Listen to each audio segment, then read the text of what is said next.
A wildfire just east of Edmonton forced police to briefly shut down a portion of Edmonton's Anthony Henday Highway to all traffic Saturday afternoon, according to Strathcona County RCMP. The fire, W. Meredith Hambrock's dark satire She's a Lamb, chronicles the story of a musical theater worker who aims to be a star herself, partially based on the author's own experience working as a theater usher. NHL playoff fever had the streets of downtown Winnipeg buzzing on Saturday, with thousands of fans flocking to watch their home team in Game 1 of their first-round playoff series.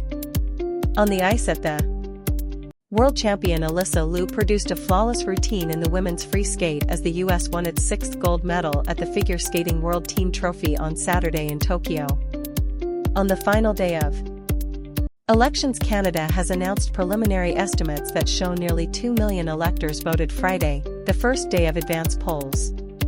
Representatives of the nonpartisan agency said that's a RICO. Vandals have cut down a speed camera on Parkside Drive in Toronto for the 4th time in 5 months, and a local advocate says it's time for the city to finally fix the street, rather than the camera. Homicide investigators are looking into the death of a person whose body was found following a fire in Langley, British Columbia, on Friday morning. RCMP say they received reports of a blaze in the 20500 block. Conservative leader Pierre Poilievre said Saturday he would change the law to allow judges to order drug treatment for those struggling with addiction. Poilievre was in Richmond, British Columbia, where he expa. A deaf voter who recently moved to Burnaby, British Columbia, says Elections Canada should do more to accommodate those who need interpreters to cast their vote in person. Yattley has been deaf since birth, and the elevators inaugurated at the Atwater Metro station earlier this week will be the last universal accessibility project taken on by Montreal's Public Transit Authority in the near future, it says.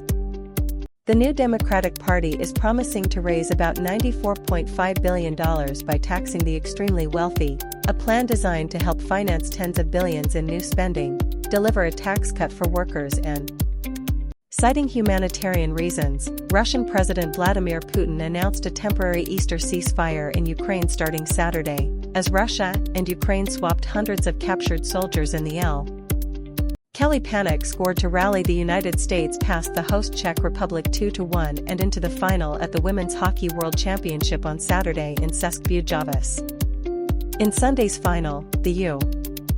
Marie-Philippe Poulin has set a Canadian record for career points in Women's World Hockey Championships. Poulin's goal in the first period of a semi-final against Finland gave her 39 goals and 48 assists. Greg Cronin was fired Saturday as coach of the Anaheim Ducks after 2 seasons, general manager Pat Verbeek announced. He is responsible in many ways for the improvement we've seen from our young C. An Ontario cafe chain has scored a win in its fight with Canadian food regulators to keep selling Vegemite at its stores. Earlier this year, the Canadian Food Inspection Agency told Leighton. The U.S. Supreme Court early on Saturday paused President Donald Trump's administration from deporting Venezuelan men in immigration custody after their lawyers said they were at imminent risk of rem. The Halifax Regional Municipality wants to know what residents value most from the city, and what public dollars should be spent on over the next 4 years. HRM is building its new strategic Plan F. If Scott Hillier didn't have to work, he says he'd dedicate more time to helping his community. Instead, the Mount Pearl business owner spends every second Wednesday preparing free meals.